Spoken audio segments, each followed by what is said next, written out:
lição de hoje é a lição de número 4, tá? Onde o título é Jesus, o pão da vida. Tá? O nosso texto base se encontra no Evangelho de João, capítulo 6, do versículo 1 ao 14. Porém, antes da gente entrar na lição, eu queria fazer aqui um pequeno alerta aos irmãos, tá? No último domingo, nós tivemos aqui um comentário, não por parte do professor, mas em que disseram que Davi dançou de cueca, tá? Foi levantado isso aqui, porque Davi dançou de cueca. Vamos ver o que a Bíblia diz? Tá? E aí, antes da gente ver o que a Bíblia diz, eu quero dar essa liberdade para os irmãos, porque assim, cabe sempre ao professor, tá? A responsabilidade principal é do professor ter sempre, com base no que ele está falando, ter sempre o respaldo bíblico. Então o professor jamais pode ficar no achismo, tá? Então o professor tem que ter o respaldo bíblico. Porém, nós como alunos, se nós queremos argumentar alguma coisa e contestar o professor que está com respaldo bíblico, eu preciso mostrar respaldo bíblico. Ok? Tudo bem até aí? Respaldo bíblico é você pegar o texto, tá? Mostrar o texto na Bíblia. Falar, olha, o professor, mas a Bíblia está dizendo isso. Tá? E aí o professor tem que dar os pulos dele para se explicar.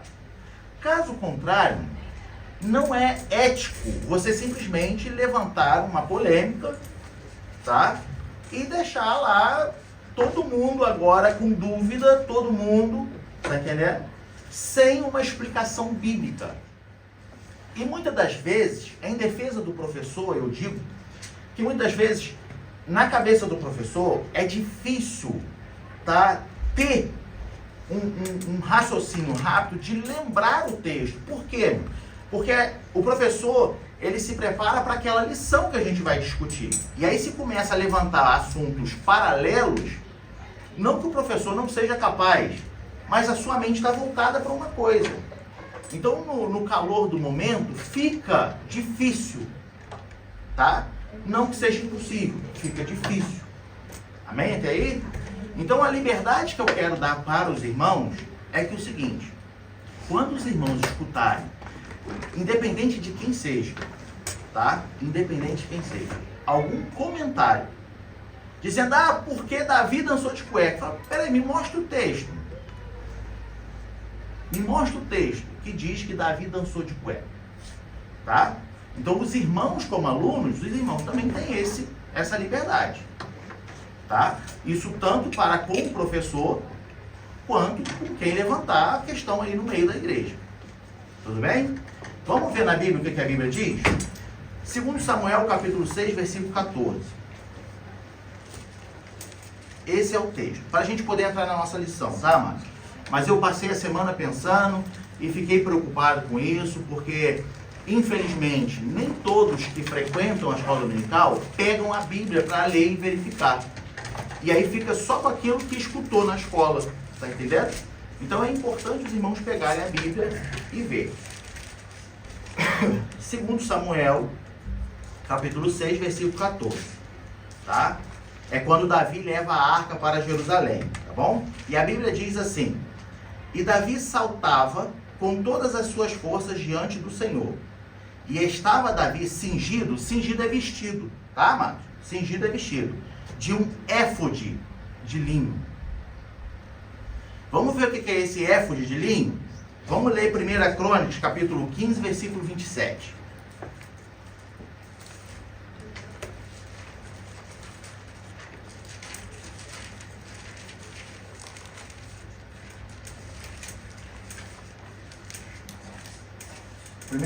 Primeiro Crônicas 15, 27. Lê aí hoje, por gentileza. E Davi ia vestido de um roupão de linho fino, como também todos os levitas. Espera aí. Como quem? Como também todos os levitas que levavam a arca. Tá. Então Davi estava vestido com um roupão de linho fino, como também os levitas que levavam a arca. Continua. E os cantores e Kenanias, chefe dos que levavam a arca e dos cantores. Também Davi levava sobre si um éfode de linho. Então, se Davi estava de cueca, estava todo mundo de cueca. Até os levitas. O que seria totalmente antiético. Tá? Agora, o que é o éfode de linho que segundo Samuel está falando? Éfode de linho, olha só, o sumo sacerdote, ele vestia uma cueca, que na verdade não era uma cuequinha, era um short desse tamanho, sim, tá? E sobre aquele short ele vestia um éfode de linho, que nada mais é do que uma túnica sem manga, tá? Esse é o roupão do sumo sacerdote. E agora por cima desse roupão vinha todos os aparatos que o sumo sacerdote precisava vestir, tá? Então essa era a roupa do sumo sacerdote, assim como dos levitas, certo? Quando a Bíblia diz que Mical. Quando a Bíblia diz que Mical, filha de Saul, se escandalizou, não gostou daquilo, é porque diante da roupa de um rei que tinha que ser todo vestido, ela não gostou de ver o que Davi estava fazendo. Porque para um rei, aquela roupa não era apropriada. Porém, Davi se vestiu da forma adequada para adorar ao Senhor, que era a roupa de um sumo sacerdote, ou um éfode que os levitas usavam para carregar a presença do Senhor. Isso Davi estava demonstrando que tudo que ele tinha, todo o poderio que ele tinha, não era nada diante da presença de Deus. Amém? Então, a questão, Davi não dançou de cueca. Esquecem isso. Tá? Minha preocupação, meus irmãos, é o que eu disse. É porque tem pessoas, tá? E não vou entrar no mérito de bom ou ruim, mas tem pessoas que vêm para a escola dominical, mas não leem a Bíblia. E coletam só informação do que ouvem. Independente de ser só do professor ou de quem comenta, isso é ruim. Tá? Eu digo para os irmãos, isso é ruim. Então leia a Bíblia. Peça o texto. Fala, meu irmão, eu nunca ouvi isso. Pastor, eu nunca ouvi isso. Onde está o texto? Tá? E assim a gente vai desenvolvendo e se protegendo de comentários que podem causar mais confusão do que edificação. Tudo bem até aí? Amém? Amém. Então vamos dar início à nossa aula de hoje.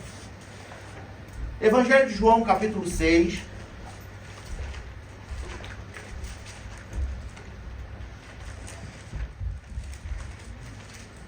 Evangelho de João, capítulo 6. Nós vamos ler do versículo 1 até o versículo 14, amados. E eu vou distribuir esses versículos aí, tá? Então a gente vai fazer assim, ó. Eu vou ler o primeiro. E aí a nossa irmã Sofia lê o segundo, a Stephanie o terceiro, a Rafaela, aí o presbítero, aí a irmã Bárbara, o Ítalo, a irmã Maria, a Uchi, a irmã Lidiane, o irmão Zé e a nossa irmã Sara. E assim a gente vai rodando assim, tá bom? Para todo mundo participar da leitura. Evangelho de João, capítulo 6, versículo 1, diz assim: Depois disso, partiu Jesus para o outro lado do mar da Galileia, que é o de Tiberíades. E grande multidão o seguia, porque viu os sinais que operava sobre os enfermos. E Jesus subiu ao monte e assentou-se ali com seus discípulos. E a Páscoa, a festa dos judeus, estava próxima. Então Jesus, levantando os olhos e vendo que uma grande multidão vinha ter com ele, disse a Filipe: Onde compraremos pão para estes comer? Mas dizia isso para o experimentar, porque ele bem sabia o que havia de fazer. Filipe respondeu-lhe: 200 dinheiros de pão não lhe bastarão, para que cada um deles tome um pouco. E um dos seus discípulos, André, irmão de Simão Pedro, disse-lhe: está aqui o rapaz que tem 5 pães de cevada e 2 peixinhos. Mas que é isso para tantos? E disse Jesus: mandais assentai-vos os homens, e havendo muitas revas naquele lugar, assentaram-se, pois, os homens em números e de quase 5.000. E Jesus tomou os pães e, havendo dado graças, repartiu-os pelos discípulos, e os discípulos pelos que estavam assentados. Igualmente também os peixes, quanto eles queriam. E quando estavam saciados, disse aos seus discípulos: recolhei os pedaços que sobejaram, para que nada se perca. Recolheram-nos, pois, e encheram 12 cestos de pedaços dos 5 pães de cevada que sobejaram aos que haviam comido. Agora todos juntos o 14.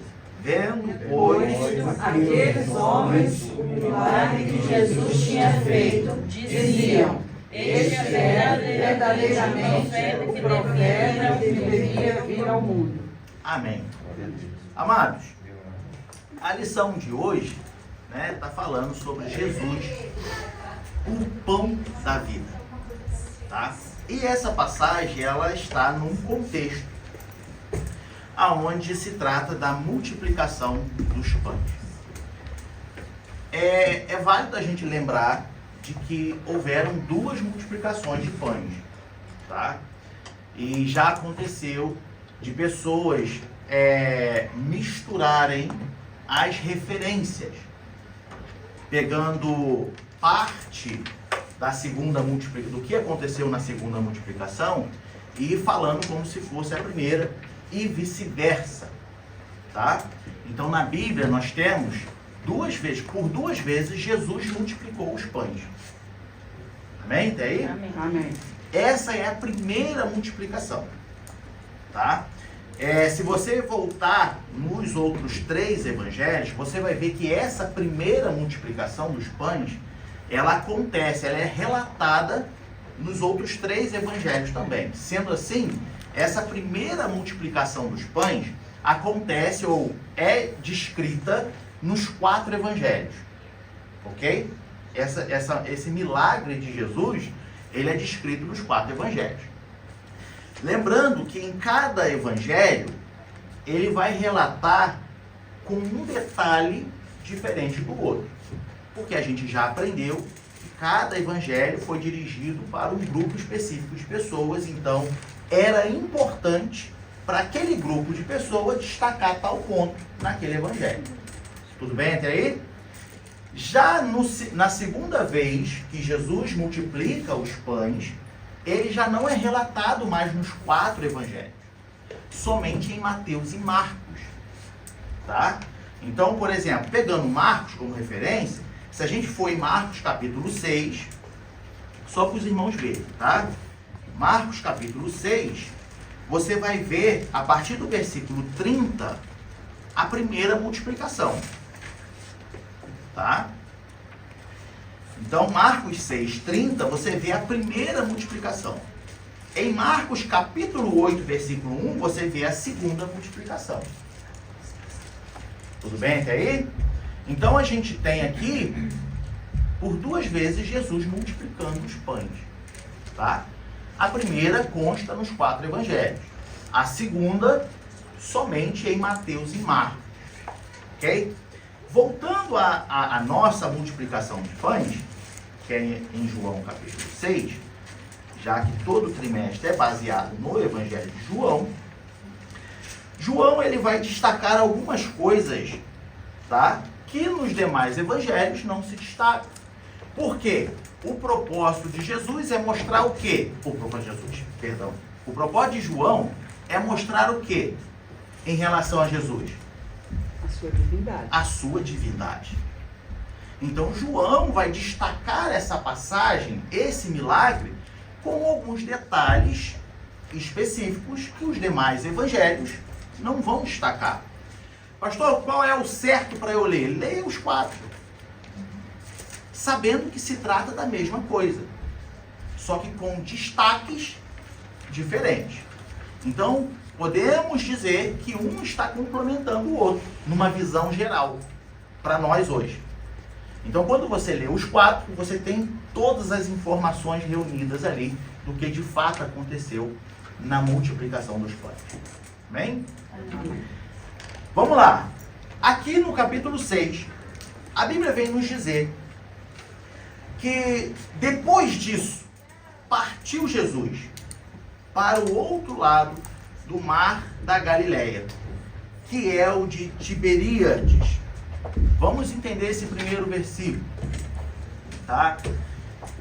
Para quem já estudou a geografia bíblica, sabe que o mar da Galileia fica ao norte, tá? De Israel. E o mar da Galileia, ele, dependendo do lado em que tiver, o mesmo lago, que é chamado de Mar da Galileia, ele recebe nomes diferentes, tá? Então, um mesmo lago, de um lado é chamado Mar da Galileia, de outro lado é Lago de Genezaré, e do outro lado, Tiberíades. Isso tudo se trata de um mesmo local, só que em lados diferentes. Tudo bem até aí? Então nós temos de um lado Mar da Galileia, Lago de Genezaré e Tiberíades, tá? Então João, ele vem dizendo assim para nós: depois disso partiu Jesus para o outro lado do Mar da Galileia. Então quer dizer que Jesus estava aqui na Galileia e atravessou para o outro lado, para o lado de Tiberíades. Aonde é esse lado de Tiberíades? Vamos ver em Lucas capítulo 9, que também é a mesma passagem.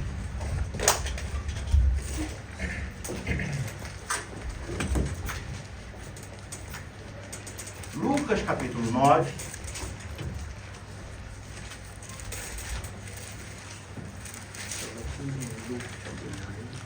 Versículo 10.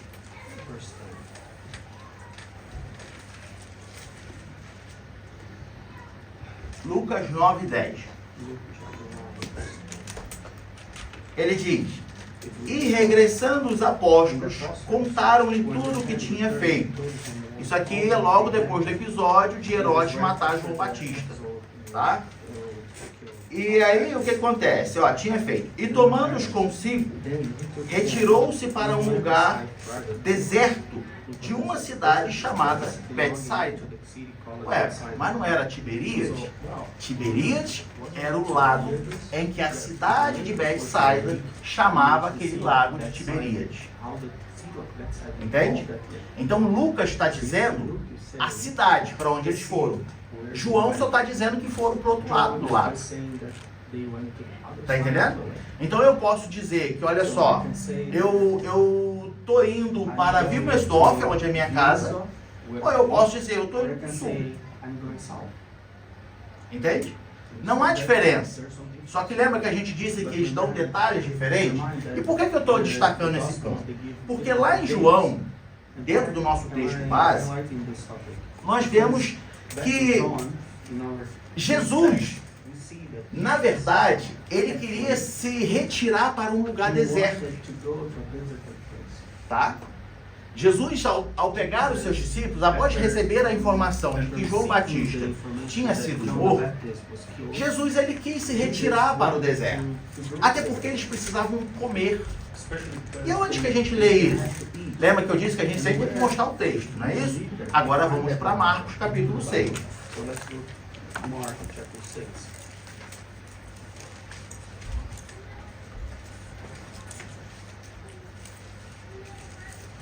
6, 30 e 31. Mark chapter 6, verses 30 and 31. Ele diz assim: e os apóstolos ajuntaram-se a Jesus e contaram-lhe tudo, tanto o que tinham feito como o que tinha ensinado, tá? E ele disse-lhes: vinde vós aqui à parte, ó, aqui à parte, a um lugar deserto, e repousai um pouco, porque havia muitos que iam e vinham, e não tinham tempo para comer. e foram sós num barco para um lugar deserto. Que lugar deserto era esse que a gente leu? O outro lado, Tiberíades. Tá? Então qual era a intenção de Jesus aqui? A intenção de Jesus era se retirar do meio da multidão. Ele queria ter um momento particular com seus discípulos para descansar e para comer. Entende? A caminhada é árdua. A caminhada, o trabalho é cansativo. Chega uma hora que tem que parar um pouquinho para descansar, porque aqui é o Deus homem. O Deus homem. É Jesus homem. Ele sentiu fome. Ele se sentia cansado. Não é porque ele era o Messias ou Cristo de que, né, tudo estava sempre 100% bom. Não. Como homem, ele se sentia cansado. Ele sentia fome. Então ele falou, vem cá meus discípulos, vamos sair um pouquinho? Porque é muita gente. E a gente precisa descansar um pouco, comer, esfriar a cabeça para a gente dar continuidade. Então eles entram no barco, só eles, e partem para o outro lado. Tá? Saíram da Galileia e foram para o outro lado. Chegando lá, eles tiveram uma surpresa. Porque aqui no texto de Marcos, tá? No versículo 33, vai dizer, e a multidão viu-os partir, e muitos o conheceram, e correram para lá, a pé, de todas as cidades, e ali chegaram primeiro do que eles. Veja bem, a multidão viu eles se retirando com os discípulos. E a multidão falou, não, peraí, para onde que eles estão indo? A gente quer ir atrás. Em primeiro momento, isso parece uma coisa boa. Mas a gente vai ver que não era uma coisa boa. Porque estavam buscando Jesus pelos propósitos errados. Tá? E a gente vai entrar nesse ponto. O fato da multidão querer seguir Jesus nesse texto, o fato da multidão querer correr e chegar primeiro do que Jesus ou para onde ele estava indo, não mostra que era uma coisa boa que o povo queria. Tá? Não era um dos melhores propósitos. E nós vamos ver isso. Então, quando chega lá do outro lado, o que acontece? Vamos voltar para o nosso texto base. Os irmãos vai marcando aí para ficar mais rápido, né? Porque aí a gente vai ficar para lá e para cá dentro desses textos aí. E aí no versículo 2 do capítulo 6 de João, diz assim, e grande multidão o seguia, porque via os sinais que operava sobre os enfermos. Tá? E aí, a Bíblia vem dizer que Jesus subiu ao monte e assentou-se ali com os seus discípulos. Então, de acordo com o texto de Marcos, capítulo 6, em paralelo,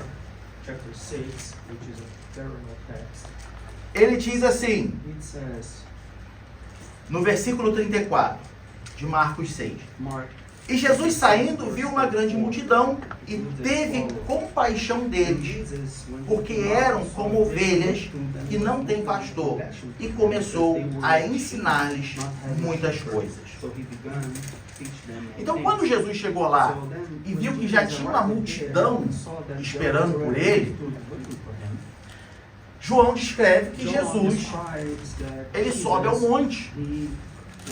E aqui subir ao monte num lugar deserto, cheio de irregularidades. Tá? Então Jesus subiu ali, num montinho, para poder ver aquela multidão. Tá? Porque Jesus teve compaixão deles. Agora, essa parte da compaixão, só quem descreve é Marcos. Tá? João não vai descrever a compaixão, porque não é o propósito de João mostrar que Jesus teve compaixão nesse texto. Então quer dizer que Jesus não teve compaixão? Não, porque o propósito de João é mostrar o que Jesus fez. Qual era a intenção de Jesus Cristo. Tá? Mas Jesus se compadeceu daquele povo, porque estavam como ovelhas sem pastor.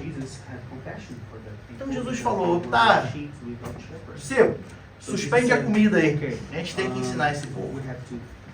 Suspende o nosso descanso aí. Então isso nos mostra que a intenção de Jesus era se alimentar e descansar. Mas a gente vê que muitas das vezes, na obra, por mais que a gente queira descansar, no momento que você está mais cansado, é necessário trabalhar. Então Jesus mostra isso para nós. Tudo que eu queria era comer um peixe. E aí ele olha, mas já tem uma multidão aí esperando. Quem avisou? Foi você, vou botar em disciplina. Já tinha multidão lá esperando, gente. Jesus fala, então tá, então suspende a comida, suspende tudo. Subiu no monte e começou a ensinar. Começou a ensinar. Voltando para o nosso texto de João. A gente vê agora que no versículo 5 do capítulo 6, diz: então Jesus, levantando os olhos e vendo uma grande multidão, vendo que uma grande multidão vinha ter com ele, disse a Filipe. Nos outros evangelhos vai dizer que os discípulos, tá? Mas João quer destacar a divindade de Jesus Cristo. Então João ele é específico, não foram os discípulos, foi Filipe, que Jesus vira para Filipe, tá? Disse a Filipe: onde compraremos pão para estes comerem? Agora, no versículo seguinte, você está vendo que a intenção de... Ali Jesus ele já perguntou propositalmente. Jesus perguntou propositalmente para nos mostrar que para tudo tem um propósito. Todas as vezes que Jesus estava com seus discípulos e alguma coisa estava para acontecer, Jesus tinha um propósito de ensinar para os discípulos diante daquela situação. Então podemos dizer, numa linguagem de hoje, que Jesus não queimava cartucho à toa. Te enrolei, né? Senti que eu te enrolei. Não desperdiçava a chance. Jesus ele não perdia tempo. Em cada situação, Jesus tirava um ensinamento para os discípulos. A intenção de Jesus era deixar eles totalmente preparados. Então, nesse texto, a gente vê que Jesus Cristo, ele vira para Filipe. Agora eu pergunto para os irmãos, por que Filipe? Não. Por que para Filipe? Porque Filipe era de Betsaida, aonde eles estavam. Capítulo 1, versículo 44 de João. Chapter 1, verse 44 of John.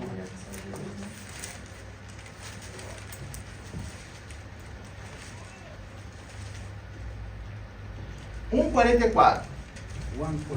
E Filipe era de Betsaida, cidade de André e de Pedro. Entende? Lembra que a gente leu em Lucas que eles foram para Betsaida? Então Jesus vira para Filipe. Em outras palavras, agora eu parafraseando, é como se Jesus falasse assim: Filipe, tu que conhece toda a região aqui, como é que a gente vai alimentar esse povo aí? Em outras palavras, Jesus está falando assim: aonde que a gente consegue comprar pão? Aonde que a gente consegue comprar alimento? E aí o que Filipe responde lá no texto de João? Versículo 7. Filipe respondeu-lhe: 200 dinheiros de pão não lhes bastarão, para que cada um deles tome um pouco. Ou seja, Parafraseando as palavras de Filipe, ele está falando assim, olha, eu posso comprar 200 euros de pão. Vai ser pouco para essa multidão. Então, Filipe, ele até poderia saber aonde arrumar um pão, mas não haveria recursos por causa da multidão. Por isso que Jesus faz essa pergunta para ele, para mostrar que muitas das vezes existem coisas que só Deus pode resolver. Para mostrar que existem coisas que só Cristo pode fazer. Você pode ter até algum recurso. Você pode ter até alguma ideia. Mas Jesus aqui para Filipe, ele estava falando, e aí? Como é que tu vai resolver isso aí? Na sua onisciência, Jesus já estava falando assim, tu não vai resolver porque eu sei que tu não vai resolver. Tu não vai resolver. É muita gente para você conseguir resolver. Então, amados, existem causas na nossa vida que só Jesus pode resolver. Você pode tentar com todas as suas forças queimar todos os seus neurônios, mas só Jesus vai poder resolver. Esse era o ensinamento que ele estava mostrando para a filha. Sim. No versículo 6 fala que Jesus queria experimentar. Esse o experimentar seria isso? Exatamente. A prova da... Colocar a prova. Isso aí. Porque, ó, logo em seguida, no mesmo versículo ele diz, porque ele bem sabia o que havia de fazer. Ele quem? Jesus. Isso aí. Entende? Porque esse versículo ele está dizendo assim, o próprio Jesus já sabia o que ia acontecer. Jesus já sabia que ia ter que fazer um milagre ali para alimentar aquela multidão. Mas ele quis experimentar, testar, colocar a prova. Para ver até onde ia. A expertise, a fé, a crença. Tá? Tudo bem até aí, amados? Amém. Seguindo adiante. Agora, vem os seus discípulos, André, irmão de Simão e Pedro, e apresenta agora um rapaz que tem 5 pães de cevada e 2 peixinhos. E eles falam assim, Jesus, o que é isso aqui para essa multidão? Segundos atrás, Filipe tinha acabado de falar, se eu comprar 200 euros de pão, não vai ser o suficiente. Aí vem o discípulo com 5 pães e 2 peixinhos.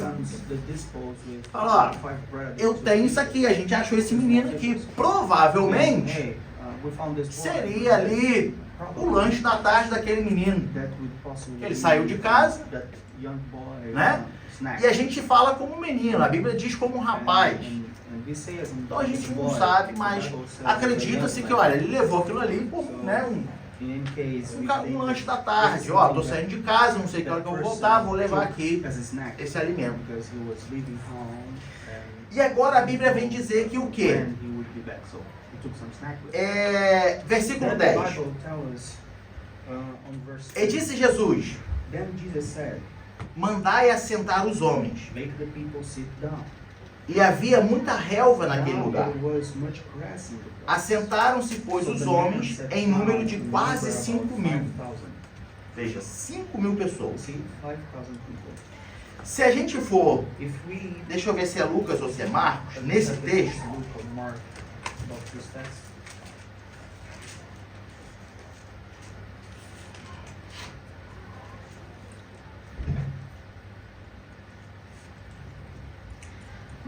Lucas capítulo 9,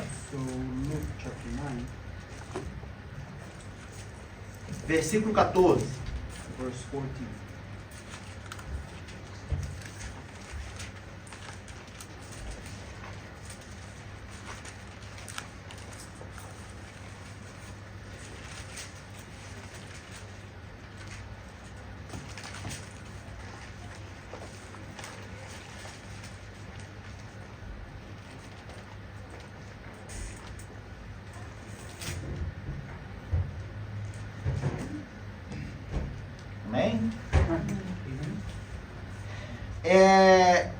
Lucas So Luke, vai dizer que, it will say that no versículo 14, porquanto estavam ali quase for 5 there mil were homens, about 5,000 disse men. então aos seus discípulos, fazei-os assentar em grupos de 50 em 50. E assim o fizeram, fazendo And they assentar went todos. all sit down. Veja só, mano. So look carefully. Chegou, vê se tu pega esse mistério aí. So Chegou it came, o recurso que Jesus it came precisava. the resource that Jesus needed. Porque Jesus estava querendo ensinar para os discípulos algo. To teach something to the disciples, right? Então chegou o recurso que Jesus precisava. Qual era o recurso que Jesus precisava? What was the O resource? alimento, no caso. O quantos? 5 pães e 2 peixinhos. Esse era o recurso que Jesus precisava. This was the resource that Jesus needed. Tá? Okay? Então vê que ele pede Filipe para dar um See jeito, that Philip, sabendo que yes, Filipe to- podia comprar muito pão. Porque assim, ele podia deixar Filipe comprar os pães buy a lot e of multiplicar bread, aqueles pães que Filipe but he did not. compraria. Jesus Concorda comigo ou não? could leave Philip to buy the bread, Mas as many as they could. ele sabe que Filipe ia contestar, não ia fazer o que ele estava falando. Então chega os discípulos, ou seja, o recurso, ó. Eu imagino na mente de Jesus nesse momento, ele dizendo assim, ó, aqui está o que eu preciso. E Jesus fala assim, olha, manda a multidão se sentar e divide-os em grupos de 50 em 50. Então você imagina 5 mil pessoas sentado no meio de um campo, separado em grupos de 50 em 50. E aqui eu não quero entrar em numerologia, não é o nosso foco. Mas eu quero destacar o seguinte: antes do milagre acontecer, foi necessário organização. Para que o milagre acontecesse, era necessário organização. Lembra de Elias quando fez fogo cair do céu? O que ele fez primeiro? Reparou o altar. Ele arrumou o altar. Antes que aconteça um milagre na nossa vida, é necessário a gente se organizar. Antes de você querer que algo extraordinário aconteça na sua vida, arrume o seu altar. O milagre, ele vem seguido de temor. Paulo, em 1 Coríntios, ele fala assim, olha, não proibais falar em línguas, mas faça-se tudo com ordem e decência. Não adianta a gente querer invocar fogo do céu, não adianta nós, ADM Berlim, querer que haja milagres em nosso meio, se individualmente a nossa vida não está no altar. Não adianta a gente querer que aconteça algo no meio da igreja, se nós não formos organizados. Deus não é Deus de confusão, e confusão no sentido amplo da palavra. Veja que no deserto, quando ele dá as instruções para Moisés em relação aos levitas, a tenda, o tabernáculo, ele dá parágrafo por parágrafo, detalhe por detalhe, porque tem que ser perfeito. Não adianta nós, e aqui, meus irmãos, eu estou falando para quem é cristão. Eu não estou falando para quem não é cristão, não. Escola bíblica é para quem é cristão. Então não adianta você pensar assim, mas e a pessoa que não tem? É para cristão. Isso aqui é para nossa edificação. Escola bíblica pode até ser evangelística, mas não é o objetivo dela. Entenda isso. Escola bíblica é para nos endireitar dentro da palavra. Então, Quem não é cristão pode vir na escola? Pode, mas ele vai sofrer muitos impactos.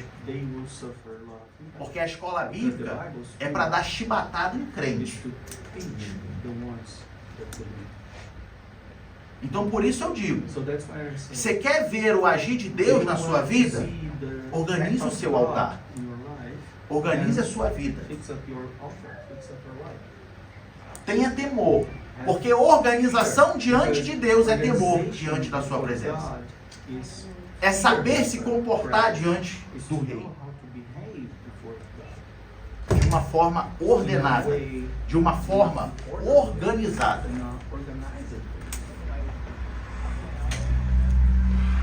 Então nós vemos nesse texto que Jesus, ele manda que, olha, primeira coisa, pede a multidão para se arrumar aí.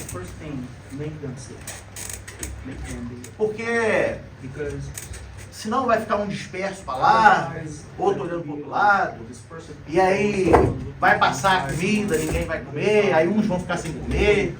Então, ó, senta todo mundo. Divide aí todo mundo. Tem que ter organização para que haja mover de Deus. Amém? Amém. Tudo bem até aí? Amém.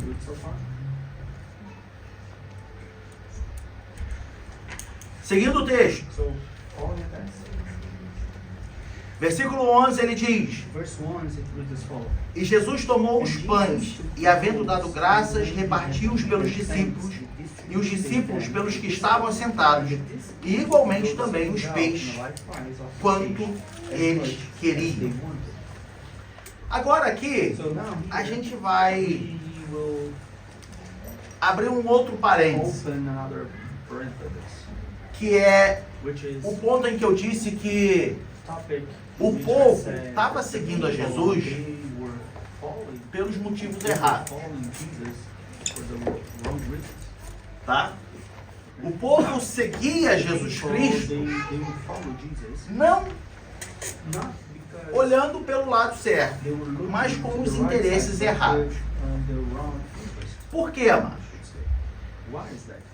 Quando Jesus faz o milagre, multiplica os pães, multiplica os peixes e começa a servir a toda a multidão, o que eles dizem a respeito de Jesus nesse momento? Vamos ler? Versículo 14.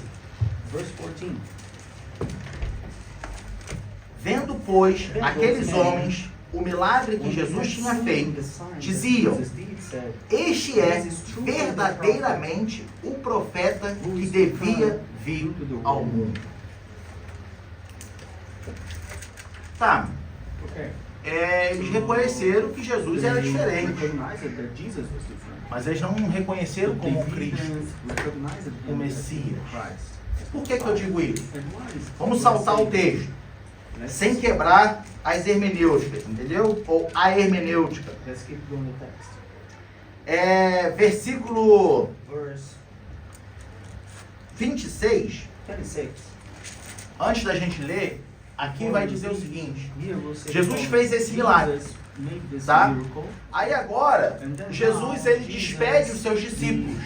Já era de tarde. Ele despede os seus discípulos. E ele fica lá ainda. Seus discípulos entram no barco e voltam para Cafarnaum. Lembra que ele estava lá do lado? Aqui é Galileia, aqui é Cafarnaum. Então nós temos um lago. Ó, nós temos um lago. Aqui é Galileia, aqui é Cafarnaum, aqui é Tiberíades. Ok? Ou mais aqui para o norte. Tá? Porque para cá era Gadara. Ok? Então, ele estava aqui em cima em Betsaida, do lado de Tiberíades. Ele fala para os discípulos: vai para Cafarnaum, lá embaixo. Só que ele fica lá em cima. Ele fica ainda no mesmo lugar. E é nesse momento em que os discípulos têm uma outra experiência com Jesus, porque eles, no meio da noite, Jesus se apresenta a eles andando sobre as águas. Tá? É nesse momento que eles se assustam e ele fala: opa, sou eu que estou aqui. Não se espante. Tá? No dia seguinte, a multidão viu que Jesus já não estava mais lá. Viu que estava só um barco vazio. Cadê todo mundo? O que a multidão faz de novo? Corre atrás de Jesus Cristo.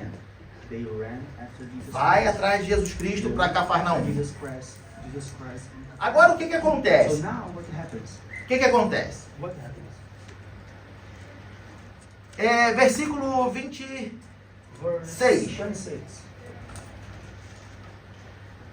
Jesus agora ele é né? Em minhas palavras, Jesus é como se ficasse, ué, mas esse povo já está aqui de novo? Que povo ligeiro é esse?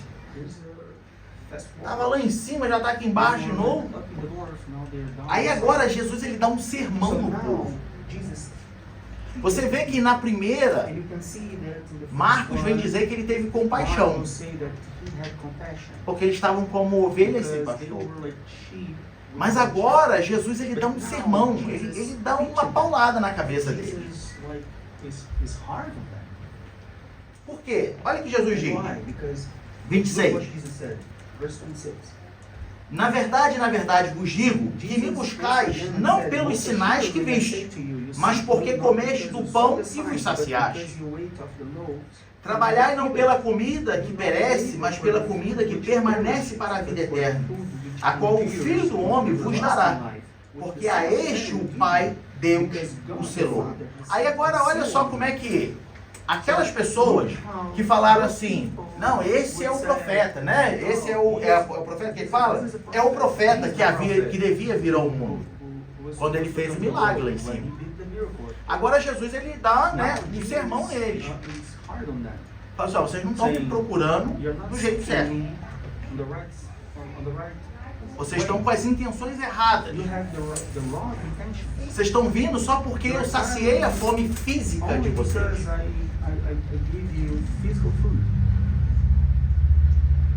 E aí Jesus fala assim, ó, não perca tempo trabalhando pela comida que merece. E aqui Jesus não está falando para a gente parar de trabalhar não, tá? Em nome de Jesus, não caia nessa heresia. Jesus está falando de uma forma com que eles entendam, ó, vocês estão tendo todo o trabalho de me seguir lá de cima para cá e para tudo quanto é lado por uma coisa que merece. Eles estão buscando a Jesus por uma coisa física, para as coisas desse mundo. Eles estão atrás de Jesus por interesses pessoais desse mundo. Tá? E por isso Jesus está falando com eles, olha, não perca seu tempo, tendo todo o trabalho de correr a noite toda para chegar aqui e me encontrar de novo, porque vocês estão fazendo pelo motivo errado. Vocês estão tendo tanto esforço para no domingo de manhã sair da casa de vocês e vir para cá pelo motivo errado. Uns atravessam a cidade inteira para estar aqui pelos motivos errados. E aí, como não recebe o que veio buscar, porque veio buscar pelo motivo errado, sai daqui como? Murmurando. Sabe por que eu digo isso? Porque foi o que aconteceu com o povo.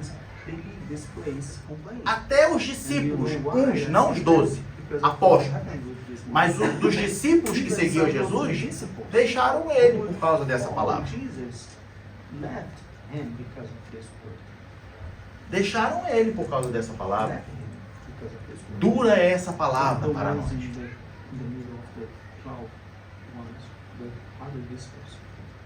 Então Jesus agora, ele fala, olha só, vocês estão fazendo pela coisa errada. Aí olha que o povo fala para ele, o mesmo povo que falou que ele era o profeta.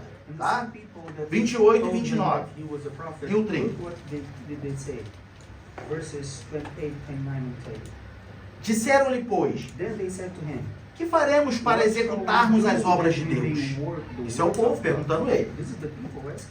Jesus respondeu e disse, a obra de Deus é esta, que creais naquele que ele enviou. Aí olha o que esse povo diz. Disseram-lhe, pois, Therefore they said to que sinal, pois, fazes tu para que o vejamos e creiamos em ti? Que operas tu? Olha que povo, né? O povo é meio bipolar. Acabou de chamar Jesus no dia anterior de profeta. Não, esse é verdadeiramente o profeta que devia vir ao mundo. E agora o povo está indo, mas o que tu faz para a gente crer em você? E aqui eu quero abrir um parênteses, que se não der para a gente terminar a lição hoje, a gente termina na semana que vem. Porque já são 11 horas. Eu quero abrir um parênteses. Pessoas que procuram a Cristo pelo motivo errado. Que motivo errado é esse? A grande massa que as igrejas estão repletas de pessoas é porque estão atrás de Cristo para um milagre.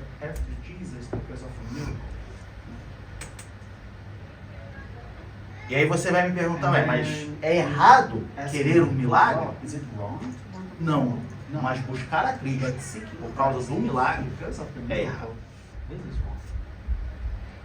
E aí eu quero perguntar aos irmãos, primeiramente, o que são milagres? Quem pode me responder? Não tem resposta errada, tá, mano? Nós estamos aqui para a gente aprender. O que são milagres? Milagre, para mim, pode ser caracterizado por uma coisa que é difícil para o entendimento do ser humano. Que não seria algo alcançável segundo a nossa mente. Ou seja, algo sobrenatural. Não é isso? Existe o natural. O milagre é algo que ele é sobre o natural. O que é natural para nós, Deus faz o sobrenatural. Eles trouxeram 5 pães e 2 peixinhos e Jesus fez o sobrenatural. Fez com que sobrasse cestos e cestos de pães e peixes. Não é isso? Então, milagre é algo sobrenatural da parte de Deus. Isso é milagre. Tá? Agora, qual é o propósito dos milagres? Eles funcionam como um sinal ou uma marca. E antes da gente entrar nesse ponto, eu quero dizer para os irmãos o seguinte, ou perguntar para os irmãos. Qual o maior milagre no Novo Testamento? O maior milagre. A ressurreição de Cristo. A ressurreição de Cristo. O que a irmã Temisa falou? Ressurreição de Jesus. A ressurreição de Cristo. O maior milagre relatado no Novo Testamento foi a ressurreição de Cristo. Esse é o maior milagre. E quando você lê, depois na sua casa, você lê o capítulo 15 de 1 Coríntios. Você vai ver ele falando sobre a ressurreição de Cristo. E por isso nós estamos aqui. Ele morreu para nos redimir, mas ressuscitou para nos justificar. Aleluia. Então é o maior milagre, a ressurreição de Cristo. Agora, até o maior milagre, que pode ser algo extraordinário, que você pode dizer assim, pastor, mas esse nem precisa colocar aqui porque é muito óbvio. Mas até esse foi para mostrar quem Jesus Cristo verdadeiramente é. Foi para comprovar tudo que ele havia ensinado. Foi para mostrar que tudo que ele falou era verdade. A ressurreição dele selou toda a mensagem que ele deixou para os discípulos. Porque se Jesus passou 3 anos da sua vida no seu ministério, ensinando e preparando os discípulos, ele morresse e não ressuscitasse, ia tudo de água abaixo. Tudo que ele ensinou. Então, até com outros propósitos que nós não precisamos destacar aqui, mas dentro do nosso contexto da lição, a ressurreição de Cristo foi para provar que, olha só, tá vendo? Tudo que eu falei para vocês é verdade. Ressuscitei. para provar isso. Então, quando nós olhamos para os milagres que a Bíblia nos mostra, e que até hoje, pela fé, eu creio que sim, Deus opera milagres através de nossa vida e nas nossas vidas. Se você não crê, eu digo, creia, porque Ele opera. Mas esses milagres, eles servem pelo menos a 3 propósitos no reino de Deus. Por que eu estou falando isso? Para os irmãos não perderem o contexto da linha da lição. Por que eu estou falando dos propósitos dos milagres? Para mostrar o que Jesus queria que o povo entendesse ao ver os sinais e prodígios que Ele fazia. Tudo bem até aí ou ficou confuso? Tudo bem? Então, por isso que nós estamos falando do milagre. Para que você entenda o que Jesus esperava do povo. Os milagres servem pelo menos a 3 propósitos no reino de Deus. Primeiro, honram a Jesus Cristo, comprovando a veracidade da sua mensagem. E provam sua identidade como Filho de Deus e nosso Salvador. Vamos ver na Bíblia? A gente começou a aula hoje falando, mostra o texto. Não é isso? Evangelho de João, capítulo 2, versículo 23 é um deles.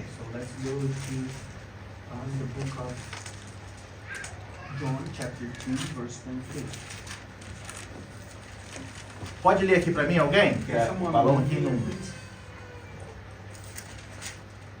E estando ele em Jerusalém, pela Páscoa, durante a festa, muitos, vendo os sinais que fazia, creram no seu nome. Essa é a primeira prova do que eu acabei de dizer. Tem o capítulo 5, mas aí você lê em casa, porque são 21 versículos. Capítulo 5 de João, do versículo 1 ao 21. Tá? Você lê isso em casa. Mas outro, o capítulo 10, versículo 25. Irmão Ito, abra aí para nós e lê para a gente, em nome de Jesus. João 10, 25.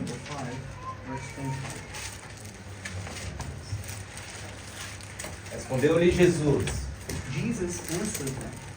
já vou tenho dito, e não o credes. As obras que eu faço em nome do meu Pai, essas testificam de mim. Ainda o capítulo 11, versículo 42. Irmã Rafaela, pode ler para nós? Eu bem sei que sempre me ouves, mas eu disse isso por causa da multidão que está ao seu redor, para que creiam que tu me enviaste. Eu bem sei que sempre me ouves, mas eu disse isso por causa da multidão que está ao redor, para que creiam que tu me enviaste. Então a primeira prova que nós temos é que as obras que Jesus fazia, os milagres, os sinais, eram para que eles entendessem que, olha, verdadeiramente Ele é o Cristo, Ele é o Messias, Ele é o Filho de Deus. Para isso Jesus fazia os milagres. Tá? Para isso.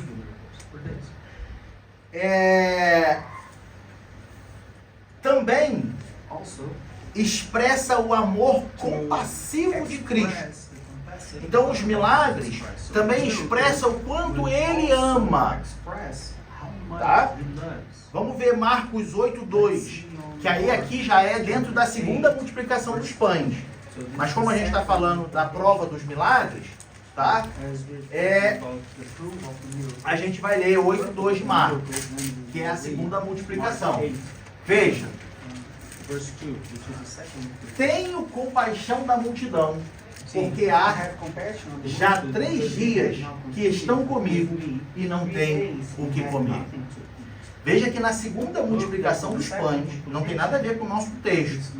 Na segunda multiplicação, o texto diz que Jesus se compadeceu deles porque eles estavam com ele e não tinham o que comer. Então ele vai e faz um milagre. Então peraí, vamos resolver esse problema. Então sim, o segundo propósito que eu quero destacar do milagre é a expressão de amor, do amor de Deus para conosco. Tudo bem até aí?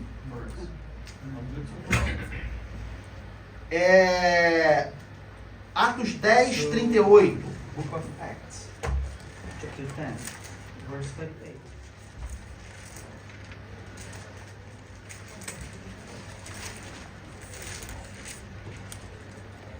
Irmã Stephanie, pode ler? Como Deus ungiu a Jesus de Nazaré, que o Espírito Santo converteu, o qual andou fazendo bem e curando a todos os oprimidos do diabo, porque Deus era com ele. Olha aí. Então mostra o amor de Deus para com o povo, libertando os oprimidos pelo diabo, por amor.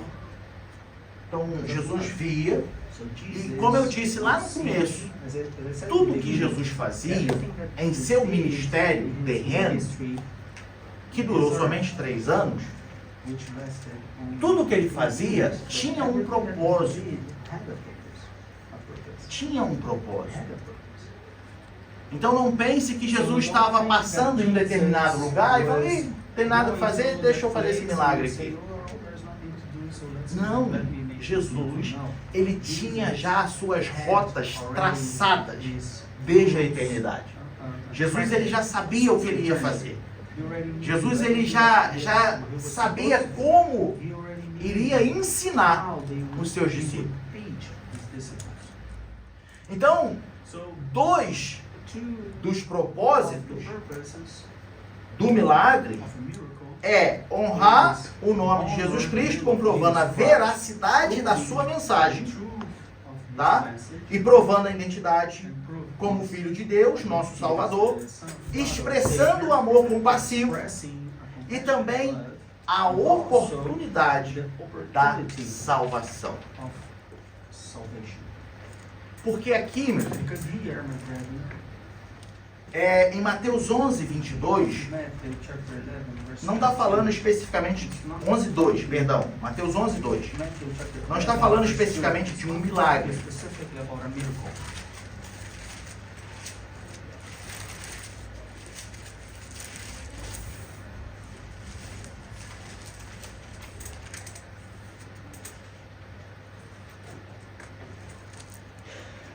A gente vê João Batista, no versículo 2, quando estava preso e ouviu falar de Jesus no cárcere, enviou os seus discípulos. Por quê? Qual era a mensagem de João Batista? Arrependei-vos. E João Batista, pouco antes de batizar Jesus, João disse assim, ó, está vindo um após mim. Não é isso? Depois de mim. E agora João Batista, ele estava preso e ele ouviu falar do que Jesus estava fazendo. Ele fala assim, ó, vai lá, porque a salvação já chegou. Vai atrás dele, porque ali é o Salvador do mundo. Portanto, Jesus recebe os discípulos de João Batista e fala assim, vai e volta para João, tudo que vocês viram. Tudo que vocês estão vendo.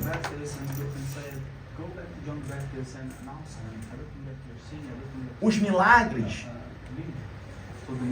também é para mostrar a oportunidade da salvação, a vinda do reino. Porque para Jesus é fácil curar a tua enfermidade. Para Jesus é fácil resolver o seu problema. Mas a prioridade de Jesus é salvar a tua vida. Milagres materiais, milagres terrenos, é muito bom. É muito bom. Quem aqui não gosta, né? De receber um milagre, vivenciar um milagre na sua vida? Eu gosto. Já tive algumas experiências com Deus. Mas eu não posso servi-lo por causa disso. Eu não posso servi-lo por causa disso. Porque melhor do que isso que ele fez foi salvar a minha vida. Melhor do que isso que ele faz na sua vida é salvar a sua vida. Então nós o servimos não por causa dos milagres que ele pode fazer. E se você o serve por causa disso, eu te convido a mudar o seu conceito. Porque nós devemos o servir porque ele salvou a nossa vida. Ele salvou a nossa vida. É por isso que nós o seguimos. É por isso que nós o servimos. Agora, os milagres não pararam com Jesus. Ele capacitou os seus discípulos para que fizessem milagres. Lembra a missão dos 70? Ou a missão dos 12? Também? Ele deu poder aos discípulos. Ele falou, vai lá agora, prega vocês, cura os enfermos. Mas para que isso? Para que creiam na palavra que vocês irão pregar.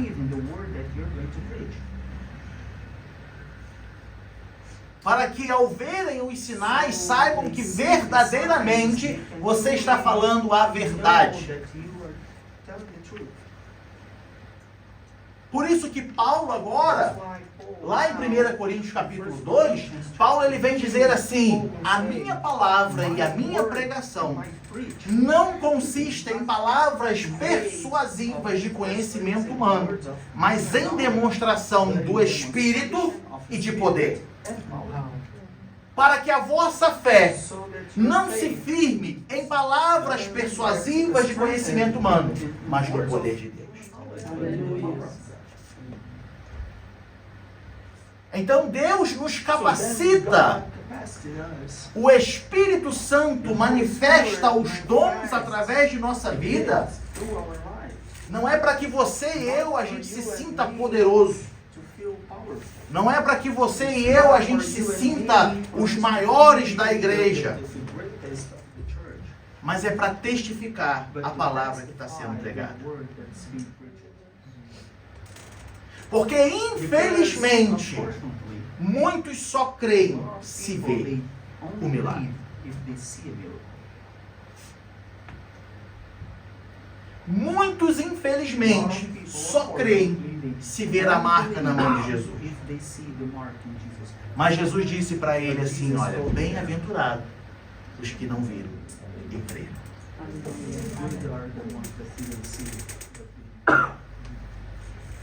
Então, amados, quando a gente lê na passagem da missão dos 12, lá em Mateus 10, em Marcos capítulo 3, depois você pode ler na sua casa para a gente aproveitar o nosso tempo, você vai ver que Jesus ele capacitou os discípulos. E hoje a igreja é capacitada com esse mesmo poder. Porque a história da igreja começa a partir de Atos dos Apóstolos. A partir do livro de Atos dos Apóstolos começa de fato a história da igreja. E o que a gente vê agora os apóstolos fazendo? Aonde até a sombra passava e curava os enfermos. Aonde um esperava esmola e ele falava, o que tu quer não tem não, mas o que tu precisa eu tenho. Levanta e anda. Isso não era para que eles se sentissem poderosos, porque agora eles já estavam prontos. Quando Jesus ressuscita e vai ao céu, eu entendo que é como se Jesus olhasse e falava, agora esses homens estão prontos. Eles podem ser revestidos de poder, eles não vão se sentir como Cristo. Eles estão prontos. Então são revestidos de poder. E esse poder não parou lá. Esse poder continua até hoje. Glórias a Deus. Esse poder não foi só para eles. Esse poder é para todos nós. Aleluia. Esse poder foi derramado sobre toda a carne. Que crê em Cristo Jesus. Que busca. Então você quer um milagre na sua vida? Creia que é o mesmo poder que pode acontecer na sua vida. Só que entenda, voltando agora para o nosso texto, Coming back to our text, para a gente fechar esse parênteses, close this parenthesis. isso era o que Jesus queria, This is what que aquela Jesus multidão wanted entendesse. that multitude would understand. Era isso que Jesus queria que a multidão entendesse. Jesus wanted the multitude to understand. As nossas horas já se foram. Eu vou fazer uma segunda parte no próximo domingo, Done already. I'll have another, que é a parte do pão vivo que desce do céu. which is Aleluia. the part about the living Então é mais fácil a gente terminar um pouco mais cedo easier for us to do que a gente estourar o horário. Até porque senão minha esposa em casa puxa meu olho. Mas But eu quero fechar essa parte aqui, I want to close dizendo para você telling you o que Jesus quer que você entenda através da pregação da I palavra want you to understand é que Ele é o Cristo, is that Aleluia. é que Ele é o Salvador da sua vida, Aleluia. é que fora dele não há vida, which is Glórias a é só Ele pode fazer. O que Ele quer que você entenda é que por mais que você tente fazer e resolver problemas, há problemas que só Ele vai resolver na sua vida. Glórias a Deus. Aleluia, Senhor. Por mais que você invista toda a sua força em querer resolver, só Jesus resolve certos problemas na sua vida. Aleluia. E como que eu resolvo isso? Como que Ele pode fazer isso por mim? Por mim, o servindo pelo propósito certo. Glórias a Deus. Não indo atrás dele só por causa dos sinais. As igrejas têm estado cheias porque há muitos milagres. No Brasil, que é muito comum ter igreja em todo canto, você vê igrejas repletas, igrejas que não cabe mais. Mas por quê? Porque naquela igreja tem muito milagre. E o povo está ali por causa dos milagres. O povo não está ali por causa da salvação. O povo não está ali porque estão se arrependendo e reconhecendo que são pecadores, mas porque podem tirar proveito. Porque podem saciar. Me fugiu a referência agora da cabeça, de não me perdoa, mas a luz pode achar para nós. Se não me falha a memória, eu acho que o próprio apóstolo Paulo que diz assim, olha, não devemos buscar a Cristo somente para essa vida. Acha aí o versículo para mim, por gentileza. Somente para essa vida. As pessoas estão querendo Cristo para essa vida. Só para essa vida. 1 Coríntios 15:19. 15:19, obrigado. Bota lá pra gente.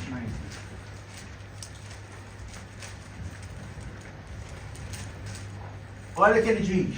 Se esperamos em Cristo só nesta vida, somos os mais miseráveis de todos os homens. Ah, porque minha vida precisa de um milagre. Então, já aconteceu, amados. Muitas pessoas passaram por essa igreja. Nesses poucos anos que a gente está aqui. Pessoas que vinham, oravam, até falavam em mistério. Mas porque estava precisando de uma liberação de um visto.